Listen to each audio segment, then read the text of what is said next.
we'll discuss some very common poisonings. And before I discuss very common poisonings, I would like to discuss something called as anticholinergic and cholinergic symptoms. So, because if we know these symptoms, it's very clear to understand all the poisonings, major poisonings.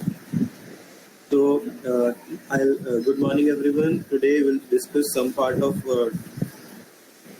common toxins we see in toxicology, and these lectures are being guided under Dr. Sharda Jain. So, before we discuss few common toxins, I will just mention here what is anticholinergic and what is cholinergic symptoms. So, we have basically two types of symptoms, anticholinergic and cholinergic. So, what is important is you need to always remember that anticholinergic symptoms are similar to my sympathetic stimulation of my autonomic nervous system. So, when I talk about sympathetic stimulation, it is the flight and fright system. Correct. So, when I talk about flight, always remember if a person is in danger, what will happen to the body naturally? Then we can identify the symptoms of anticholinergic. So, if suppose I will take an example, if a tiger comes in front of a person, so that person has only two alternatives. Either it can fight a tiger or it can run away from the tiger. So that run away is to save his person's life. To save that person's life, his body will naturally perform some actions and increases sympathetic stimulation, which will help him tide over that stress and can help him run away. So if we put a logic that when a person is, if the person is going, if a person has to run, so first of all, his heart rate will be more because his muscle requires more energy. His blood pressure will be more, again, his organs require good perfusion. His respiratory rate will be good so that he gets more oxygen, and his temperature will also increase because of all the activity. Then going over to pupil, it will become midriatric. Midriatric means it will increase in size because brain wants to take all the information what is available in the surroundings. Because if suppose in corner one ladder is there and then brain picks it up, then that person can take the ladder and escape the situation. Then very important is one more feature is biliary retention and dry skin. And how to remember this is when a person is in stress, when a person suppose a tiger, as we have taken the example, a tiger is there in front of him or her, then that person won't think about eating at that time. Obviously, when we are in danger, we won't. The first thing which won't come to our mind is eating, and going to stools or passing urine will only come when we are relaxed. So the patient, the secretions will become really dry. So the mouth will be very dry. So this is the reason, because in sympathetic stimulation, logic says that patient should not think about eating because the patient is in danger. So yes, summarizing all the clinical features of anticholinergic, and I think it's very simple now. Just imagine a patient is in danger, so vitals going up, pupils becoming midriatric, and urinary retention and dry skin and even dry mouth. So this much only about anticholinergic symptoms. And these anticholinergic symptoms, if I see in any patient, it gives me lot of clues because I know there are multiple drugs which have anticholinergic action. So those drugs are. What is this toxidrome? Ma'am, we'll come to it. Basically, okay. So we need to remember the drugs first. What are the common drugs which are causing anticholinergic symptoms? So the drugs which are causing anticholinergic symptoms are, first of all, my antihistamines. So there are multiple antihistamines available in the market like cetirizine, levocetirizine, promethazine, and all those drugs, and they are very commonly used. So we need to know that antihistamines causes anticholinergic symptoms. So when we are seeing the features of anticholinergic toxicity or anticholinergic toxidrome, then I need to suspect there is some drug which has anticholinergic action. So what are these commonly drugs? One is antihistamines, then another is my antidepressants. So there are two types of antidepressant, tricyclic antidepressant, and even my SSRIs, which are commonly used and which most of the people who are on antidepressant pills will be on a SSRI, which is selective serotonin reuptake inhibitor. That is also showing anticholinergic symptoms. So this remembering the features of anticholinergic symptoms becomes very important. Then even atropine as a drug will cause anticholinergic symptoms. So yes, in pharmacology we describe the symptoms of anticholinergic into this again one mnemonic. No need to remember it, but just have mentioned it. So we call it mad as a hatter, blind as a bat, red as a beet, hot as a hair, and dry as a bone. So basically, each and every part of this mnemonic describes the symptoms. So mad as a hatter because the patient's mental status will get altered. Then blind as a bat because when the eyes will become too mediatric for no reason, it's like fully dilated, then the patient will have blurred vision. So blind as a bat. Then the patient will have flushed skin. The skin will become dry. I mentioned it also. So red as a beet and hot as a hair and dry again. All the mucous membranes. So we have already discussed this because when a person is in danger, he won't think about eating. So salivation will go down. So all the mucous membrane will go down. So dry mucous membrane, even eyes will go dry. इसका mnemonic क्या है इन symptoms का? Ma'am mnemonic बस यही है, mad as a hatter, blind as a bat, red as a beet. अच्छा ऐसे ही है. हाँ, बस I just mentioned it because it is always been described as like this. So, but how we need to remember it, that just remember anticholinergic is against cholinergic system, and cholinergic is equivalent to parasympathetic. So here we are talking about sympathetic, and sympathetic means danger, and whatever happens in danger is increase all the vitals more, and eyes big, and all the secretion dry, and urinary retention. Parasympathetic है. Yes, and opposite to is my cholinergic. So if we remember what is cholinergic and what is anticholinergic, then I can diagnose lot of poisons. So anticholinergic, the common drug antihistamines, tricyclic antidepressants, and atropine, and cholinergic is my organophosphates and pesticides. So simple, even that all out which comes in our houses, and many times people will just drink it or something like that in a suicidal tendency. That also is one organophosphate. So we need to know the cholinergic symptoms, and cholinergic symptoms are exactly opposite of my anticholinergic symptoms. Okay. So we'll discuss them.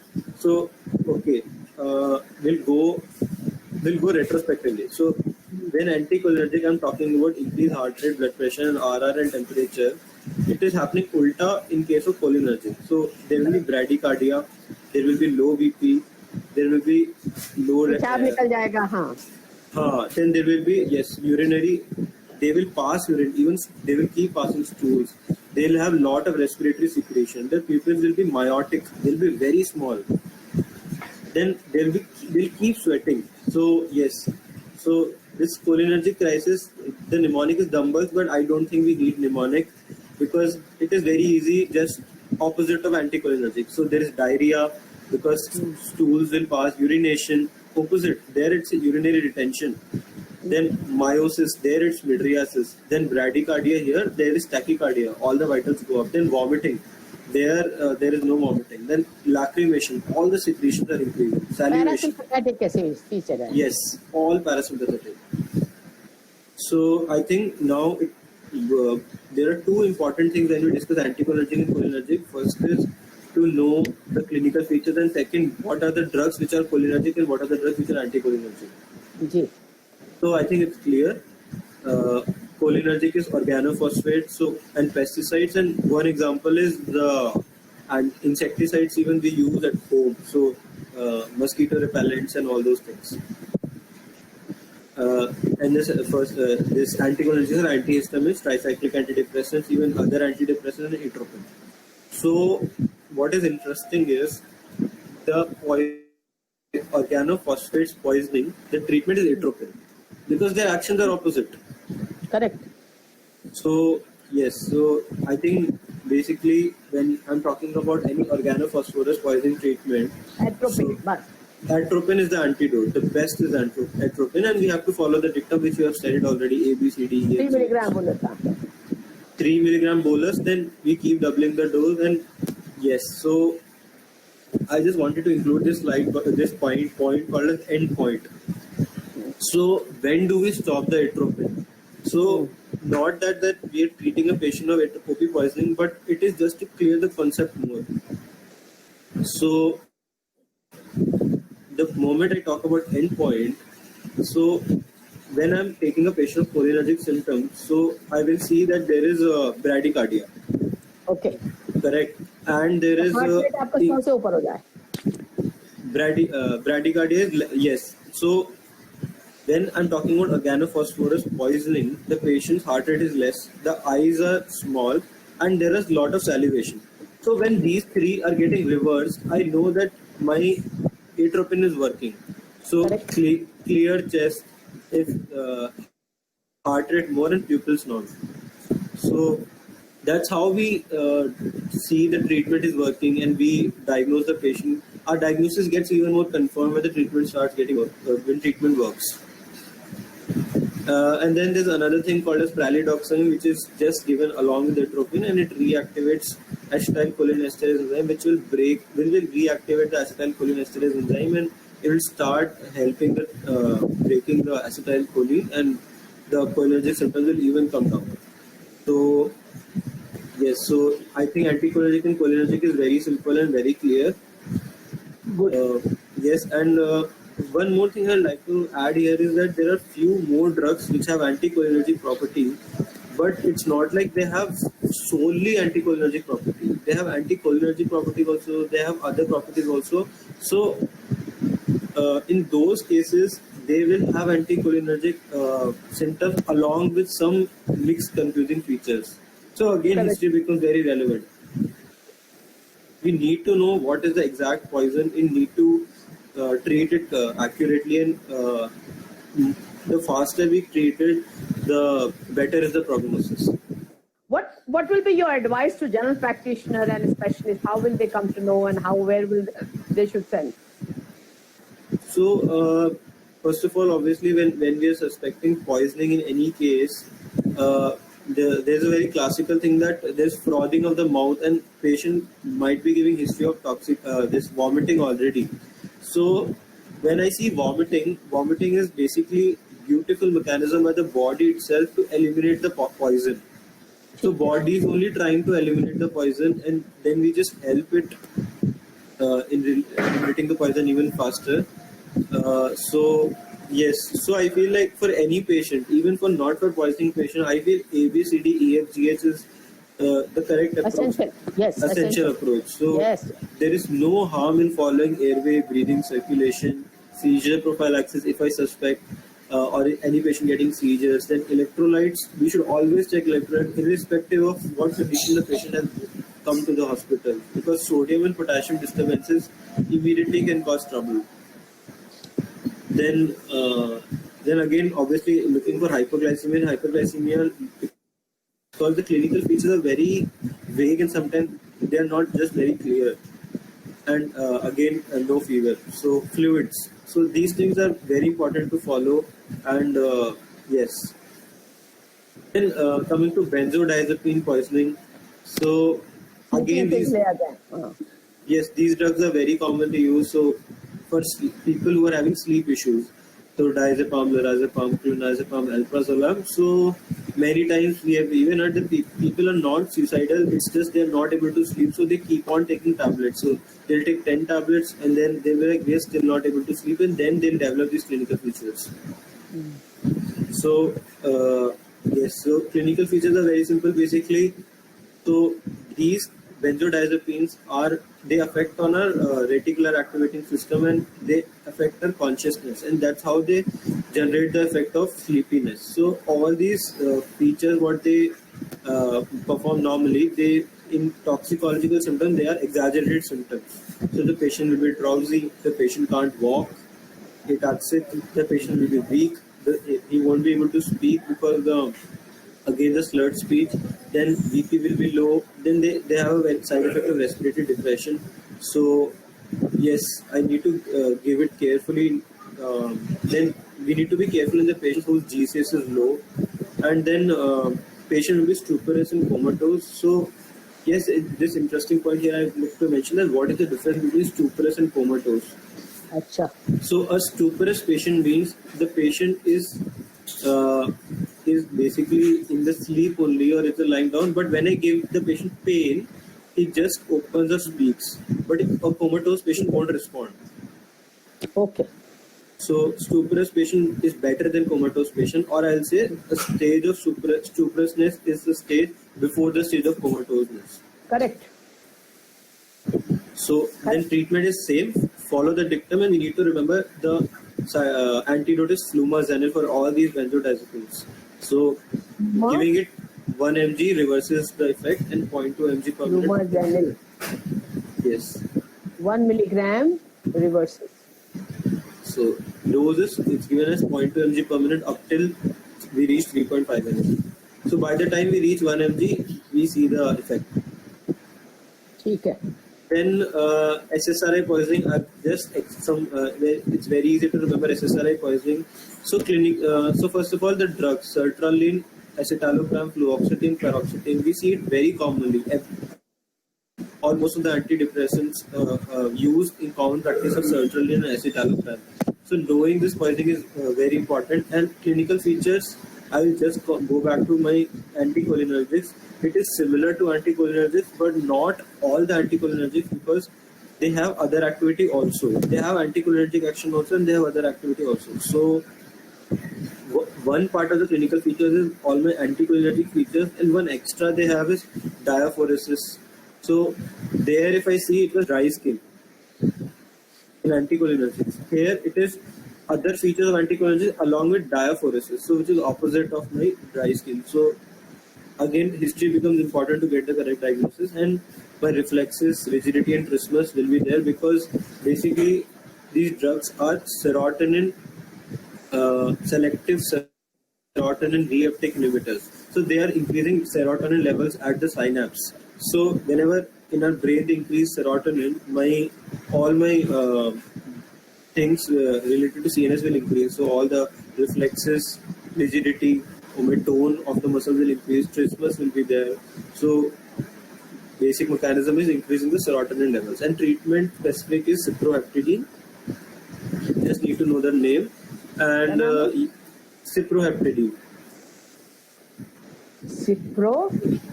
Heptadine. Yes.